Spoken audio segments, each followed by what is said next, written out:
How's it going, guys? Welcome back to the channel, Pete's Carport. In front of me is a 2016 Ford Focus SE. It's not my car, but one of my employees' cars, and she's been having all sorts of weird issues, so I told her, let me take the car, look over it, because she wants to start taking trips. She actually wanted to trade the car in, but with all of these issues, they were going to give her almost nothing for the car, and most of them are pretty easy to fix, common issues, and I'm going to go through those today. Now, there's a couple other things that I want her to maybe take it somewhere to get done, just because it involves a little bit more work and it may need an alignment after being done.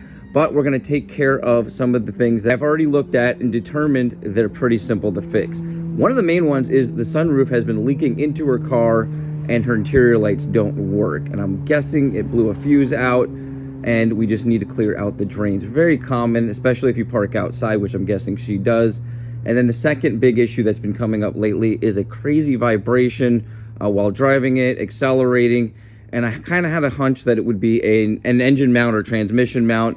And sure enough, it seems like it's the engine mount. Very easy to access, very easy to change out. And then start looking at some of these things.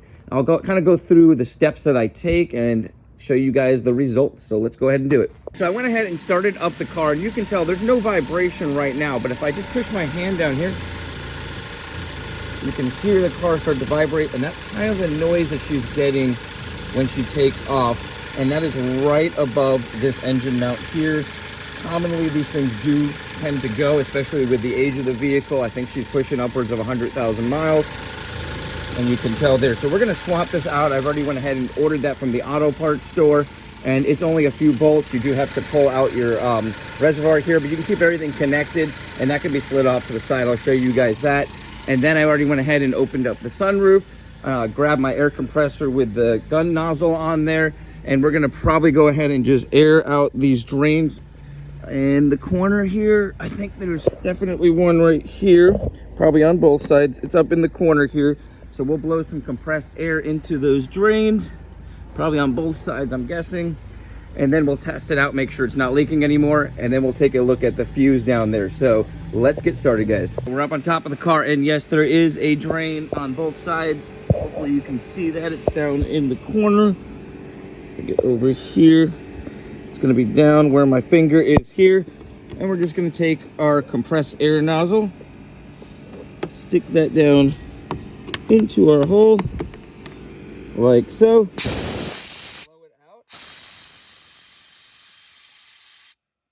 Pour some water down into here and see if so we know it's unclogged.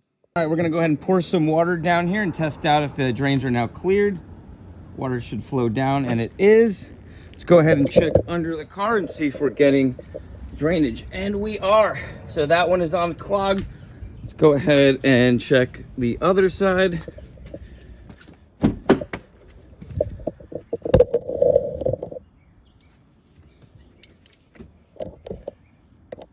Ahead and pour some water down in here. Looks like it's draining. Check under the car. And not getting drained yet. So let's go ahead and try to clear that one out a little bit more. We got drainage on the other side. All right, went ahead and blew it out a little more, and we are starting to get drainage on both sides. So that's good. One down, a few more things to go. So next we're gonna go ahead and check the fuse for the interior lights. The interior light fuse is gonna be located up under the passenger kick well. And when we come down here, you'll see she does not have a cover over here. So that means somebody has been in here. And ironically, after doing research, it's fuse number 60, which is right here, and there's no fuse in there. So it's a 10 amp fuse. So I'm gonna go ahead, there's a lot of dirt and debris down here. She has a dog, and I can see a lot of dog hair. I'm gonna blow these fuses out just to make sure they're clear, and I'm gonna put a 10 amp in there, see if we can get these interior lights working. All right, we are back in business. Interior lights are working, and once again, it is fuse number 60, the upside down 10 amp fuse right there. So if you have this issue with the sunroof leaking in, your interior lights stop working, that could be your fix. Let's jump on that engine mount now, and then we'll move on to some other things. Okay, so in order to remove our motor mount, we've got to pull our coolant reservoir out. Pretty simple. It's got one clip here that you're just going to pull up on, and that should just pull up like that. And then the back, we're going to have to use a little screwdriver flathead and pry another clip. You can't really see it. There's another clip on that back side that has a little tab, so we need to push the tab in and pull up on it. We can move it over here, so let me go ahead and do that. So this is the tab we're talking about. I slid a flathead screwdriver down the back side of it. I'm gonna be able to pull this right up.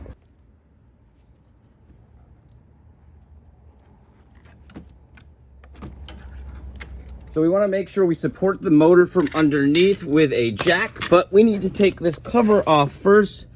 That has a bunch of Torx bits on it. I think it's 230. And we'll be able to jack the motor from underneath.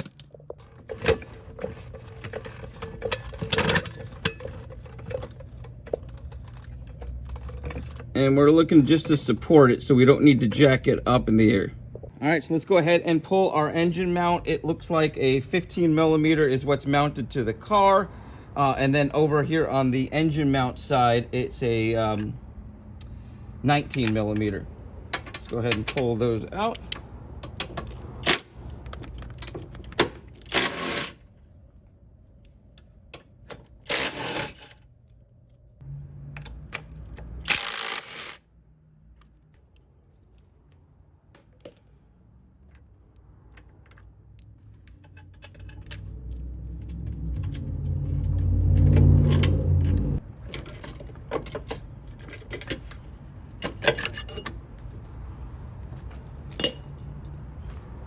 You can see this is shot, pieces are falling off, so definitely the issue.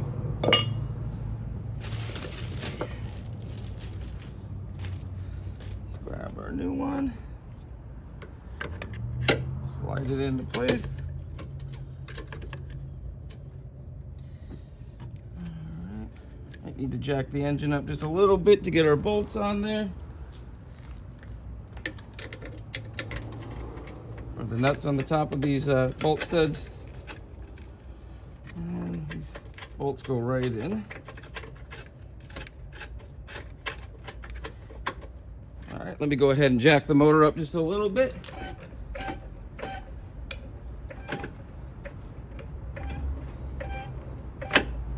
And as you guys saw, it just slid right down.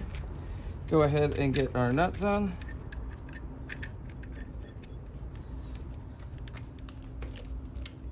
And tighten it down.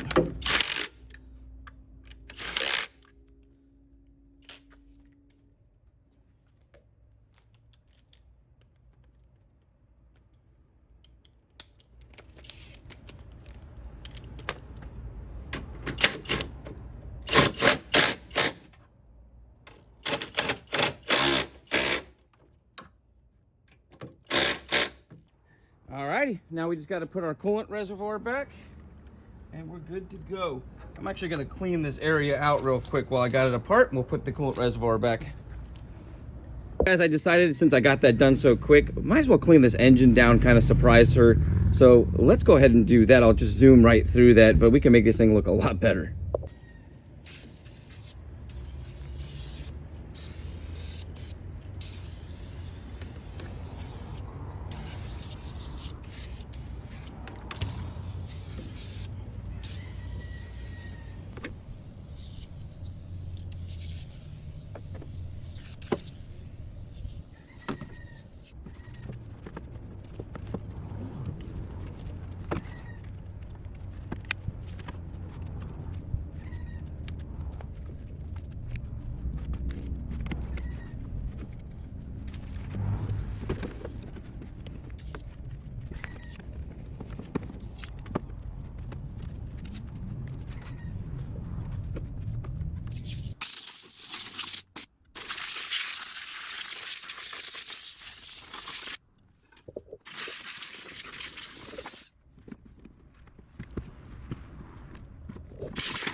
And what a difference, guys, just cleaning the engine bay down makes.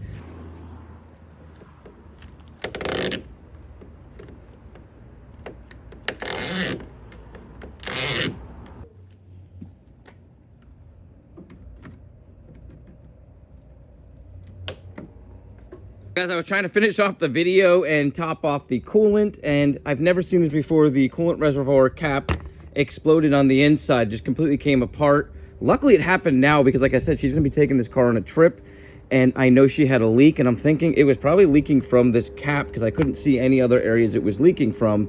Fortunately, they have a replacement cap available right now at AutoZone. I went and picked up, and I went over to Advance because they had the windshield washer reservoir cap, and so that's going to kind of finish off what I needed to do quickly on this car. So a very good day of just fixing things. We got the engine mount swapped out, so this car is going to run a lot better. We got the sunroof fixed, so it's now draining, and her lights are now working. I'm probably going to take this down, vacuum it out for her, wash it down real quick, and she'll be happy to get this car back. So just these little things can make a big difference on a car, especially if you're trading it in, it just running better. Knowing a little bit more about what is wrong with the car and what it needs also will help you if you're selling it individually specifically. So more life out of this car, and it's just going to run a lot better. The CV axle does need to be replaced from when I was test driving it. So I'll have her take that over to a place, probably get that done so they can align it afterwards. But a good Saturday afternoon fixing. Hope you guys enjoyed the video. You guys have an awesome day, a blessed week. I'll catch you on the next one.